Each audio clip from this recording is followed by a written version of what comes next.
Boa tarde, meus irmãos.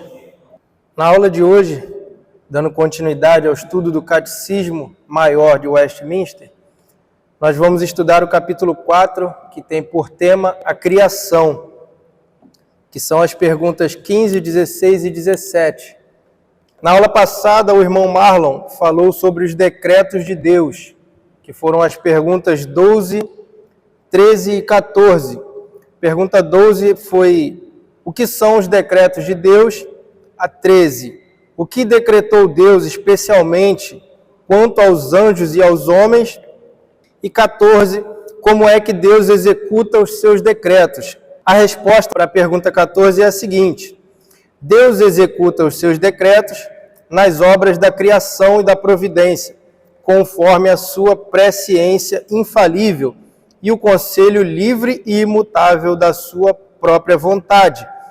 Então, lembrando que na aula retrasada, eu falei com os irmãos que uma pergunta traz consigo uma resposta, e essa resposta gera uma nova dúvida, traz uma nova pergunta. Então, a resposta para a pergunta de número 14, ela gerou o próximo tema, que é a criação, porque a resposta diz assim: Deus executa os seus decretos nas obras da criação.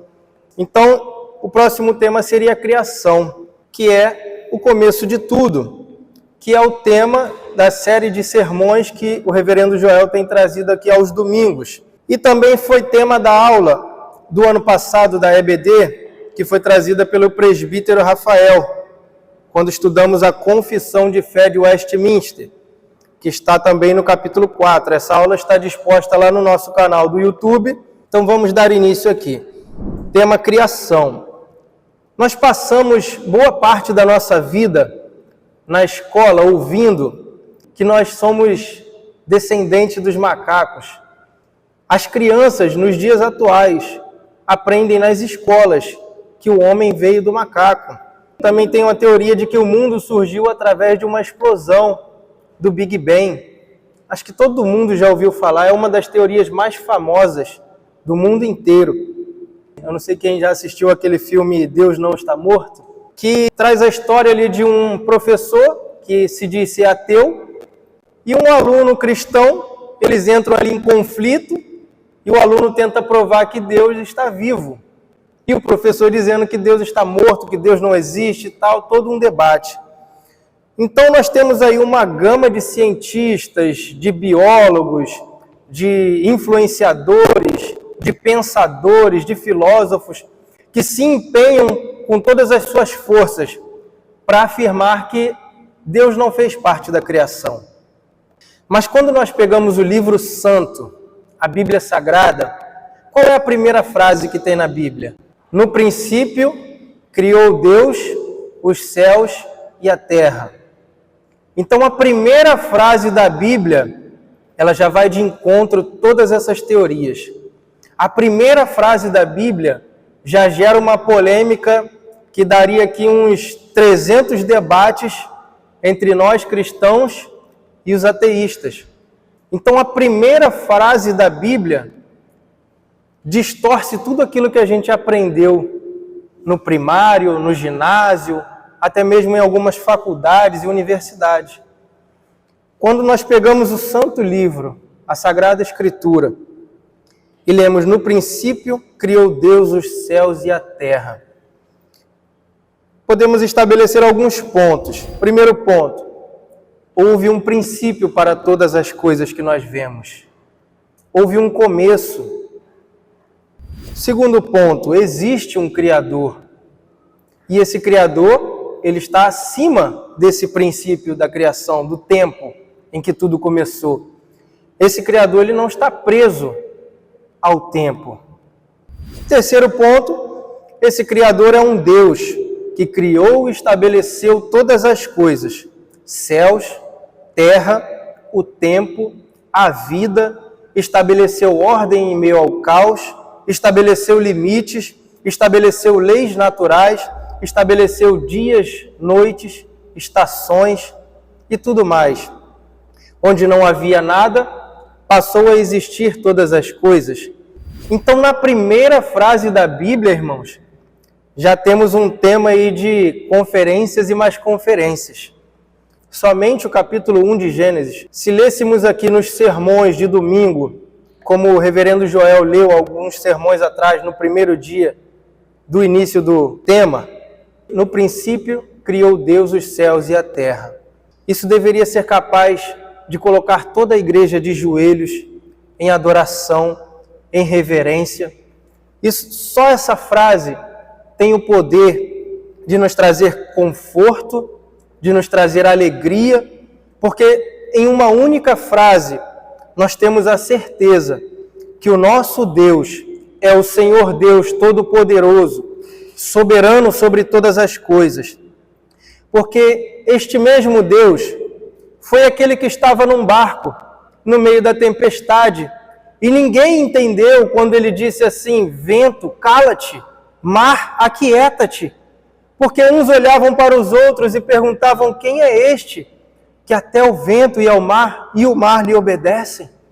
Este mesmo Deus estava diante daquela tumba e disse: Lázaro, vem para fora. E a multidão não se recordou que este era o autor da vida. Este mesmo Deus é aquele que, quando botou o seu pé na praia de Gadara, veio aquele homem que ora tinha sido acorrentado por correntes de ferro e elas não eram capazes de segurá-lo. Mas quando este Deus coloca o seu pé, aquela legião de demônios se prostra em reconhecimento, porque a carta de Tiago diz que até os demônios creem e se estremecem diante desse Deus.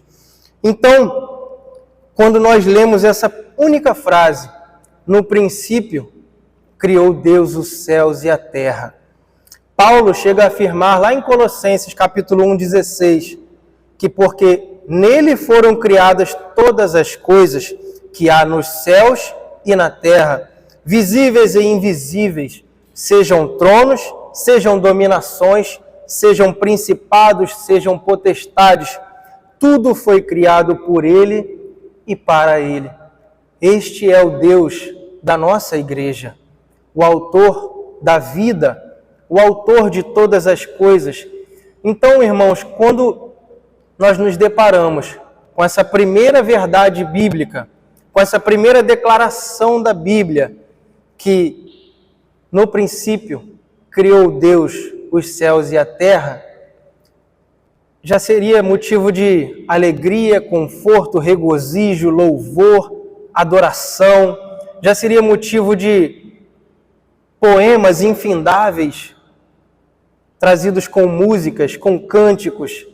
O nosso coração tinha que se encher de alegria e de temor, porque o nosso Deus, Ele é Criador, Ele é sustentador, Ele é soberano. Ele dá ordem aos ventos, aos mares, e eles lhe obedecem.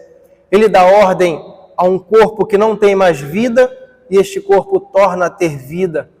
Ele dá ordem a todas as coisas, e tudo se faz pelo poder da sua palavra.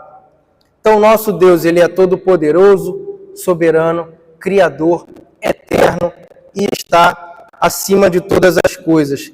Uma observação que, desde que eu comecei a participar, frequentar a igreja aqui, eu ouvi o pastor Joel dizer há muito tempo atrás, até bem antes da série de sermões, o começo de tudo, que se nós cristãos não conseguimos crer em Gênesis 1, 2 e 3, a gente não vai conseguir crer em mais nada da Bíblia, porque ali está o início de tudo, ali está a base para tudo.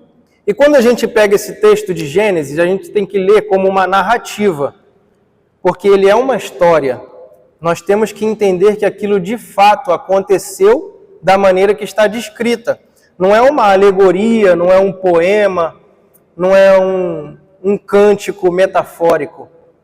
Aquilo foi do jeito que está escrito. Então, como eu disse alguns minutos atrás, os impenitentes, eles se contorcem diante dessa verdade. O mundo não aceita essa verdade. E, de qualquer maneira, eles tentam provar que Deus, Ele não é o Criador.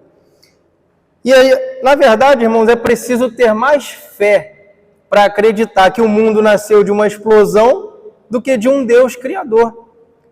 Eu ouvi um exemplo, era como se fosse assim, se colocássemos um ratinho, um hamster, sobre aquele piano e deixasse ele percorrer sobre as teclas, você consegue imaginar que ele pisando ali naquelas teclinhas ia sair o som da Quarta Sinfonia de Beethoven?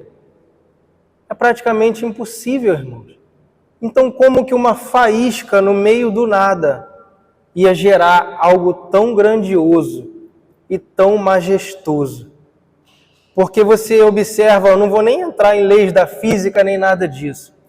Quando observamos a Lua e aonde ela está, e o que a Lua exerce sobre a Terra nos momentos ali de rotação e translação e tudo mais, as marés, as estações do ano, os dias, as noites, a perfeição de onde o Sol está, isso anuncia que existe um Deus que arquitetou todas as coisas perfeitamente da maneira que são.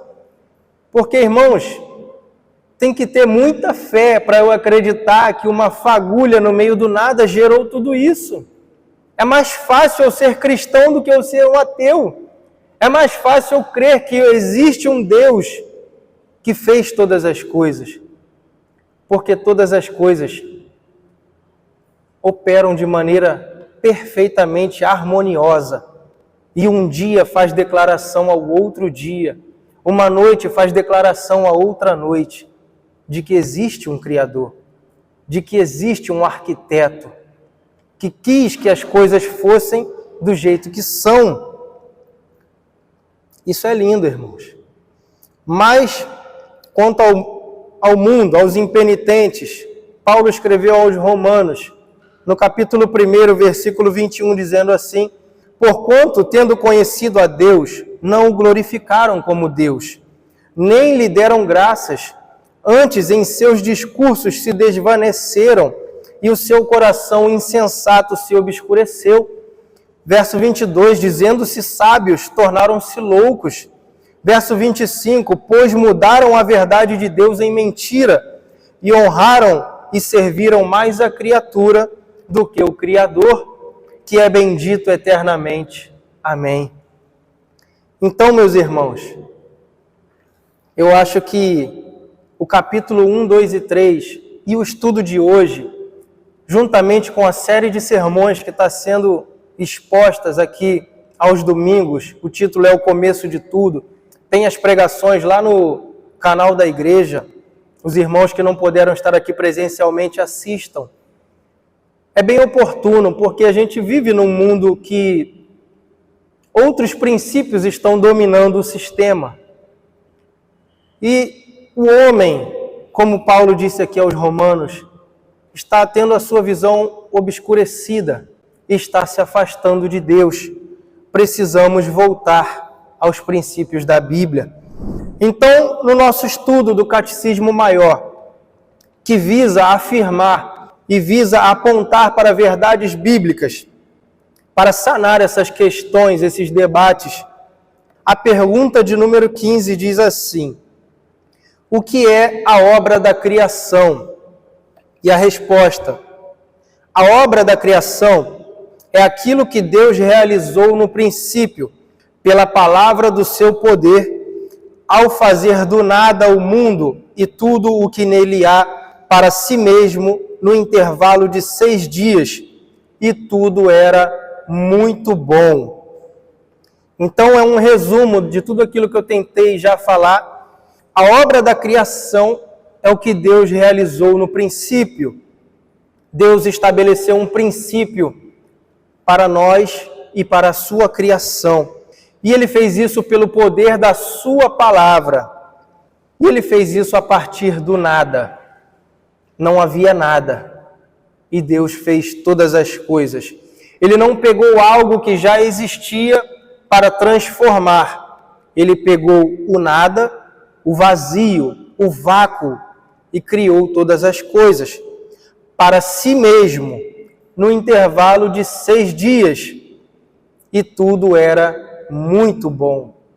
Tudo funcionava de maneira mais perfeita do que eu já descrevi aqui em relação à natureza. Tudo estava em perfeita e plena harmonia. Eu já falei aqui algumas aulas também atrás que o Novo Testamento, ele vem para nos revelar o Antigo Testamento, ele vem trazer clareza para o Antigo Testamento. Quando nós lemos o momento da criação, lá em Gênesis capítulo 1, que no princípio Deus criou os céus e a terra, Deus criou o firmamento, as águas, a porção de terra seca, os seres viventes, os seres do mar, os seres terrestres, as aves, o homem, tudo com o poder da sua palavra. E quando nós lemos João capítulo 1, que diz que no princípio era o Verbo, e o Verbo estava com Deus, e o Verbo era Deus. Mas aqui também ele segue dizendo que a vida estava nele, e a vida era a luz dos homens, a luz resplandece nas trevas, e as trevas não prevaleceram. Essa luz que ele se refere no momento da criação, quando ele cria as estrelas, o sol, e faz separação entre o dia e a noite, não é sobre isso que João está se referindo, não é essa luz. Quando ele fala de Cristo como fazendo parte da criação, nós já falamos aqui que Cristo, ele é o Verbo, ele é o haja de Deus. Por ele todas as coisas foram criadas, por intermédio dele. Então, quando Gênesis diz que o Espírito de Deus pairava sobre as águas, e essa palavra pairava traz o sentido de como se fosse uma ave que choca no seu ninho, prestes a gerar vida. Então o Espírito de Deus, ele estava ali quase que chocando a criação. E quando Deus vem, e pelo poder da sua palavra, pelo poder do haja, através de Cristo, e juntamente com o Espírito Santo, ali está estabelecido o nosso princípio de todas as coisas.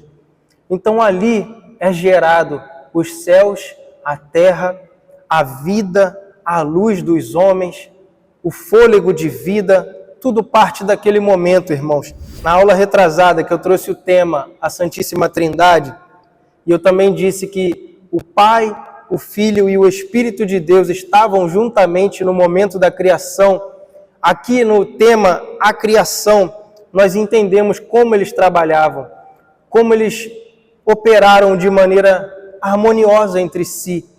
Quando Deus diz, façamos o homem conforme a nossa imagem e semelhança, Deus não estava falando sozinho. Deus não estava ali no momento de loucura, quando a gente fica, às vezes, conversando com o nosso pensamento. Mas Deus estava reunido com o seu santo conselho, o Deus Pai, o Deus Filho e o Deus Espírito, criando todas as coisas, juntamente o homem, conforme a sua imagem e sua semelhança. Então, irmãos, pois leiam com mais afinco Gênesis capítulo 1, João capítulo 1, mergulhem nessa fonte de conhecimento. Leiam durante a semana, quando a gente coloca lá no grupo, é para que os irmãos verdadeiramente possam ler e possam vir aqui no domingo com algumas dúvidas e com coisas a acrescentar. Porque, irmãos, essa verdade é um dos alicerces da igreja. Se nós não conseguimos crer que Deus é o Criador e que o Filho é Deus e estava com Deus no momento da criação, nós não somos cristãos. Então, todo o capítulo 1 de Gênesis, do verso 1 ao verso 31, que é o sexto dia, ele fala da criação. Ele diz como Deus criou os animais, como Deus estabeleceu o planeta Terra, o universo, as estrelas, como Deus estabelece dias e noites. Então meditem, irmãos. Hebreus 11, verso 3, na versão NVI diz assim: pela fé entendemos que o universo foi formado pela palavra de Deus, de modo que o que se vê não foi feito do que é visível. Então, pela fé nós entendemos que todo o universo, todo o cosmos e tudo foi feito pelo poder da palavra de Deus, pelo verbo, pelo haja. E quando diz, no princípio criou Deus os céus e a terra, não é só esse céuzinho azul que nós vemos, mas todo o cosmos. Deus estabeleceu tudo, as estrelas, o universo, é algo impressionante, irmãos. Porque às vezes a gente limita a criação somente no nosso conhecimento. E o nosso conhecimento é muito pequeno, irmãos. O nosso conhecimento é muito raso. Quando pegamos essa verdade bíblica e paramos para analisar até mesmo a natureza, meu Deus, que coisa linda! Quando paramos para analisar os irmãos que moram aí na Tijuca, olha para a floresta da Tijuca, para a grandeza. Quando nos deparamos em frente a um mar, uma praia, uma paisagem, o Pão de Açúcar. Claro que o homem foi lá e colocou o bondinho, mas antes disso, irmãos, que coisa tremenda. As estrelas é algo estonteante. Nós não podemos limitar a criação de Deus a somente o nosso conhecimento. E algo mais, digamos assim, terrível, no bom sentido da palavra, é nós concebermos a ideia de que Deus criou todas as coisas do nada com o poder da sua palavra. Quando Deus diz, haja, e tudo acontece. Quando Deus diz que haja luz, e em meio às trevas, há luz. Quando Deus pega o homem, quando Deus pega o pó da terra, forma o homem e sopra em suas narinas o fôlego de vida, e haja vida. Quando Cristo diz, Lázaro, vem para fora. Irmãos, isso é algo extraordinário demais. Isso é motivo de estarmos aqui quase igual os nossos irmãos pentecostais, dando glória de pé. Porque isso é extraordinário, irmãos. Provérbios 16, verso 4. O Senhor faz tudo com um propósito, e até os ímpios para o dia do castigo. Na Nova Tradução, na linguagem de hoje, diz, o Senhor fez tudo para certos fins, e o fim dos maus é a desgraça. E na versão Almeida Corrigida e Fiel diz, o Senhor fez todas as coisas para atender aos seus próprios desígnios, e até o ímpio para o dia do mal. Então, irmãos, Deus fez tudo da maneira que Ele quis, por causa da sua vontade, porque Ele quis que fosse assim. Como eu disse, no seu santo conselho, Ele estabeleceu as coisas que são, da maneira que são. Nada fugiu do controle de Deus. Nada pegou Deus desapercebido. Deus estabeleceu todas as coisas por sua própria vontade. Apocalipse 4:11 diz assim, digno és, Senhor, de receber glória e honra e poder, porque Tu criaste todas as coisas, e por Tua vontade são e foram criadas. Pergunta de número 16, que também é bem polêmica, tá? Como foi que Deus criou os anjos? A resposta no catecismo está assim, Deus criou todos os anjos como espíritos imortais, santos, excelentes em conhecimento, poderosos para executarem os seus mandamentos e louvar o seu nome, estando, contudo, sujeito a mudanças. Os anjos são criação de Deus. Por que é importante frisar isso? Se os anjos não fossem criados por Deus, eles também seriam eternos. Estariam na mesma estatura de Deus. Mas Deus também criou os anjos. Vamos tentar trazer algumas referências bíblicas. Colossenses capítulo 1, verso 16, diz assim, porque nele foram criadas todas as coisas que há nos céus e na terra, visíveis e invisíveis, sejam tronos, sejam dominações, sejam principados, sejam potestades, tudo foi criado por Ele e para Ele. Então, a carta aos Colossenses afirma que sejam principados, potestades, dominações, tudo foi criado por Deus. Isso inclui anjos e os demônios, que posteriormente caíram, né? Mas eles eram anjos. Salmos 104, verso 4.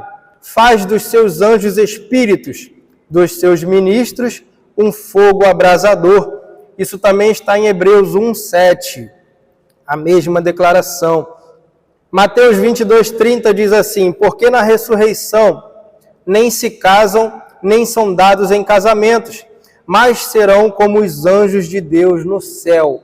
Aqui Jesus estava dando uma explicação a respeito do casamento, quando lhe perguntaram que haviam 7 irmãos, e o primeiro morreu, e a sua esposa não gerou filhos, e ela foi dada ao segundo irmão, foi dada ao terceiro irmão, e assim por diante. E perguntaram: Senhor, e no céu ela vai ser esposa de quem?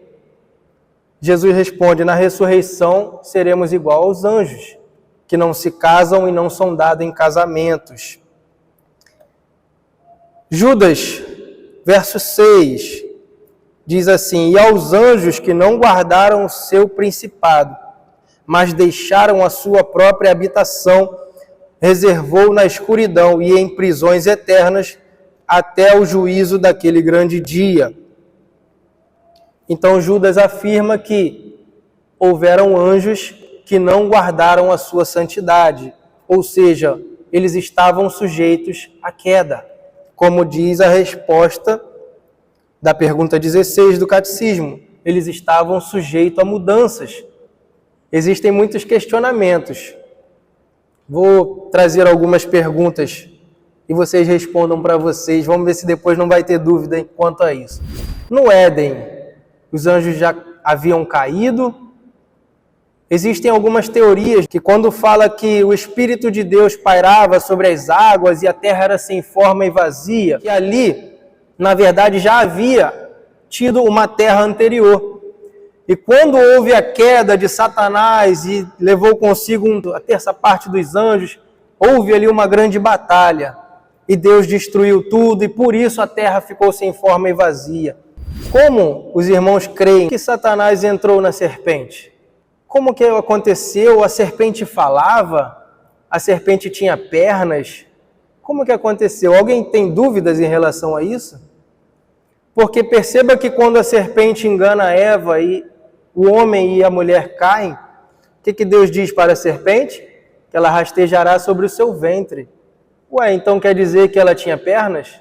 E ali Deus tirou as pernas da serpente?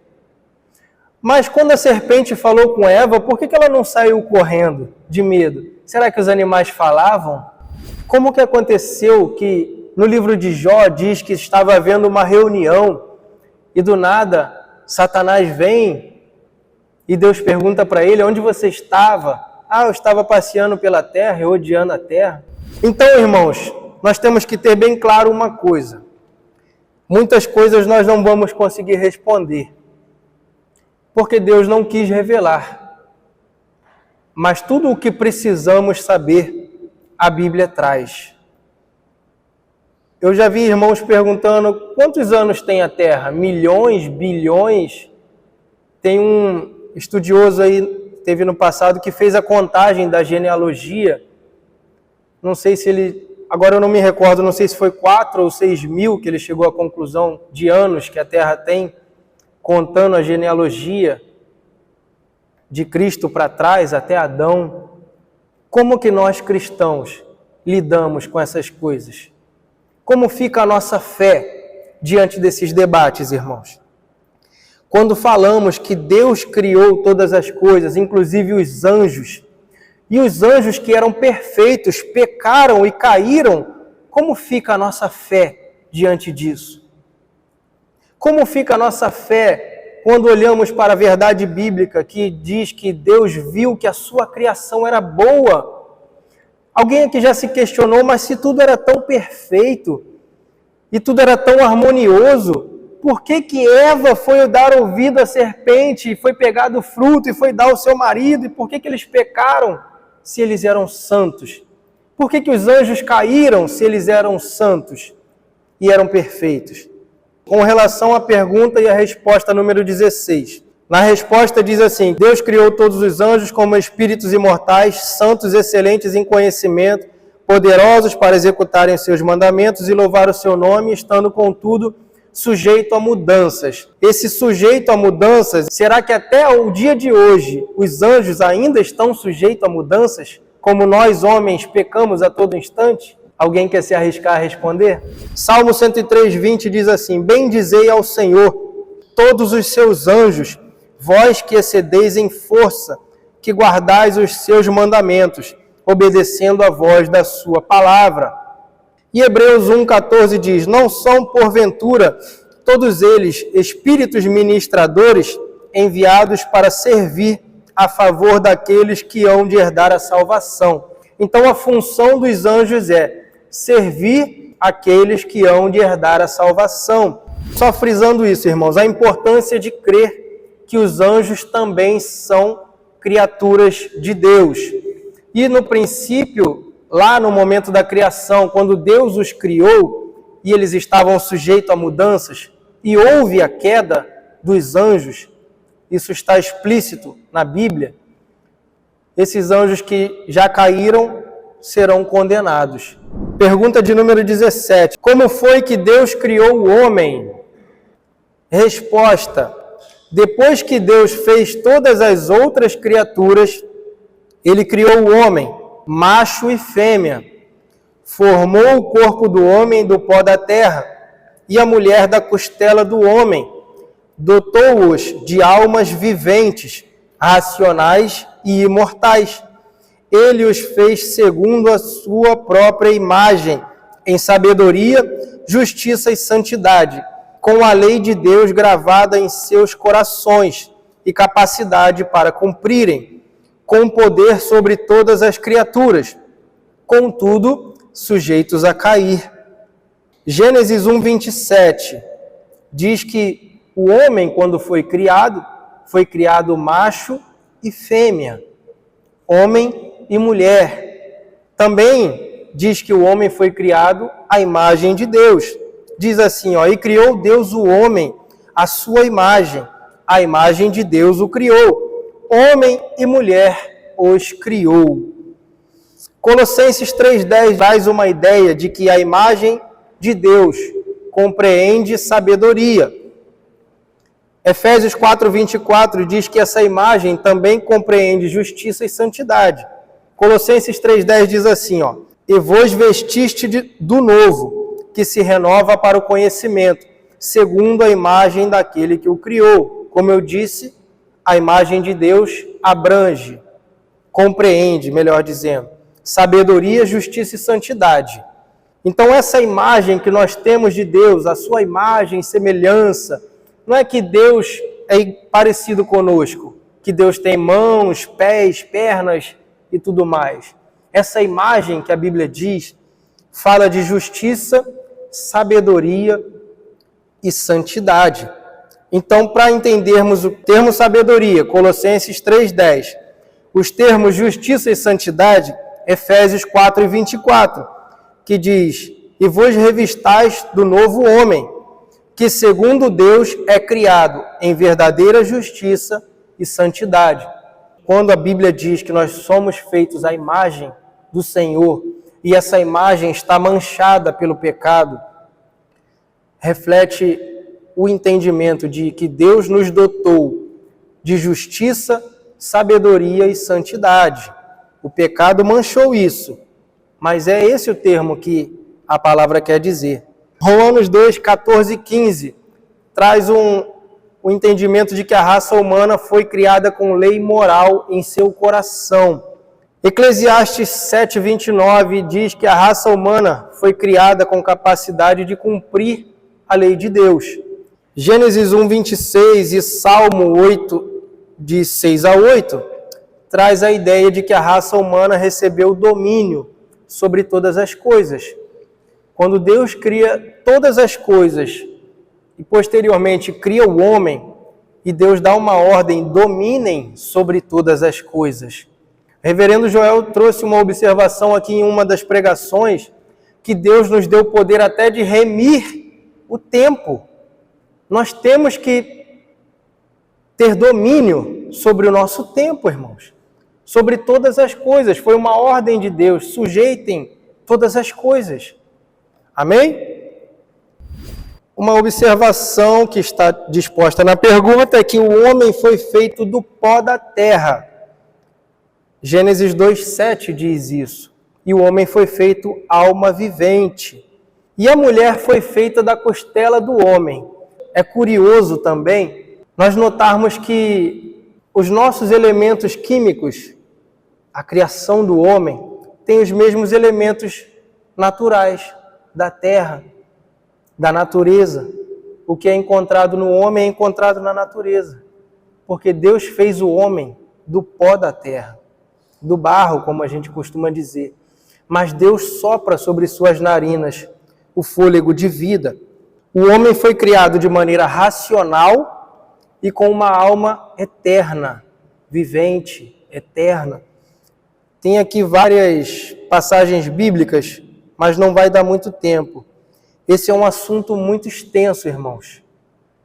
Nós falarmos da criação dos anjos e da criação dos homens. Nós poderíamos entrar em outros assuntos relacionados a esse.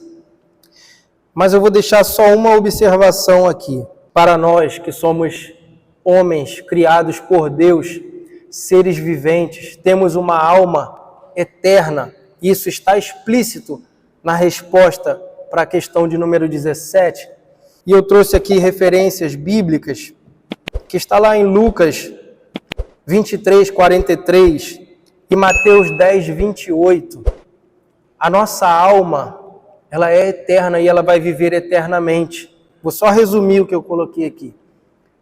De maneira eterna, uns viverão como o que Jesus disse para aquele homem na cruz: ainda hoje estarás comigo no paraíso. Uns habitarão eternamente no paraíso com o Senhor. E outros viverão de maneira eterna, com o que está descrito em Mateus 10:28. E não temais os que matam o corpo e não podem matar a alma. Temei antes aquele que pode fazer perecer no inferno a alma e o corpo. Nós somos dotados de uma alma eterna, um espírito eterno, que um dia retornará ao Senhor. O pó, o corpo, tornará o pó, mas a nossa alma, o nosso espírito, voltará para o seu Criador. As nossas obras nos seguirão, como diz a palavra de Deus. E um dia estaremos no paraíso ou no juízo eterno. Amém, meus irmãos?